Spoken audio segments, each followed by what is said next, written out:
ఈరోజు egg curry చేస్తాను. దానికోసం టమోటా, ఎర్రగడ్డ, కొంచెం కొత్తిమీర, 3 ఎగ్స్, కరివేపాకు, కొబ్బరి మసాలా చేసి పెట్టుకున్న, కొబ్బరి, ధనియాలు, తెల్లగడ్డ మిక్సీకి వేసి పట్టుకున్న, పసుపు, ఉప్పు, కారం. ఇప్పుడు బాండిల్లో ఆయిల్ వేసేసి దీనిలో ఆయిల్ వేడైతేనే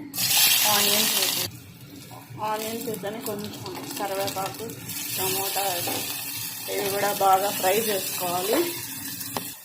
ఇప్పుడు మసాలా వేసేసుకోవాలి. కొబ్బరి మసాలా 2 మినిట్స్ ఫ్రై చేసుకోవాలి. పసుపు, సాల్ట్ అండ్ కారం వేసేసుకోవాలి. ఇప్పుడు వాటర్ వేసేసుకొని మూత పెట్టేసుకోవాలి. ఇప్పుడు 2 మినిట్స్ మూత పెట్టి ఉడికిచ్చేస్తాం. ఇప్పుడు ఉడికించుకున్న ఎగ్స్ హాఫ్ కట్ చేసి దీంట్లో మిక్స్ చేసేసి లైట్ కొత్తిమీర వేసేసి ఎగ్ కర్రీ రెడీ.